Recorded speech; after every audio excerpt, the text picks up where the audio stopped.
Hi everybody, Jay Haig back with you from Living Without Lust. We are completing with this 10th video our series on how leaders can become resource people for those who struggle with lust, pornography, and sexual addiction.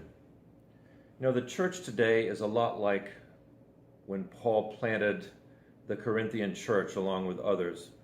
The Corinthian church was located down below, and up on the hill were 1,000 temple prostitutes plying their trade. And there were no illusions that these Corinthians would be completely free of the influence of that culture, and so Paul had to spend a lot of his time dealing with sexual sin. And so our world is a lot like that today, whether we want to acknowledge it or not. We've talked to you about the Barna figures before, that conservatively 30 to 50% of the people in our congregations are struggling with internet pornography or various other kinds of sexual sin. Among pastors, the numbers are at least that. And so this is the environment, honestly, that we're facing. And so we have to face it with a good deal of honesty and resolution, and become able to provide resources and help to people that are struggling, because those people are going to continue to come to us. Now, by way of review, we know that we said in the first video that people don't talk to leaders about this because they don't think they'll understand, or the leaders themselves have never talked about it, so they don't think there will be any identification. And so it's very important for the leader to open up about this subject publicly, to deal with it in preaching, to understand how the gospel relates to it. We've talked about creating a team of people in the congregation and in the local area that can help, and that team will involve those that provide workshops, places to send your people who have trouble, so they can have a concentrated 3 to 5 days dealing with this subject.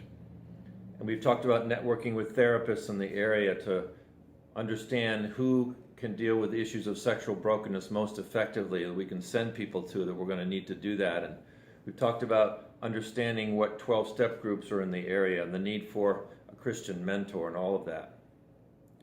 So what we tried to do is to help you understand how you spend some time building some awareness in your area where the issues are. And you can always go to sexhelp.com if you want to research a Christian therapist in any area of the country, one who will help with sexual addictive issues. And there's many other places you can go. Certainly our website, livingwithoutlust.com, has a lot of resources there as well. So this is the environment that we're living in today. And there's only one way that we can really help people, and that's when we begin to deal honestly with what's actually happening, speak to it, create an open environment, and provide the kind of help and resources that people need in order to get well. Sexual addiction is not a quick fix. It's a total change in lifestyle. It's a total reorienting of our position in life toward God and toward others. And it takes a while to break the spell of this issue in somebody's life. So I hope this has been of help to you. We want to stand with you, and we're available. If you have questions, please email me at jay@livingwithoutlust.com. We're happy to come to your churches to speak and to provide these hands-on resources for this battle going forward. We expect that this is going to be with us for a long time. All the indicators are that people younger and younger are getting addicted, getting exposed, and that in a sense pornography has become the wallpaper, the background to modern life.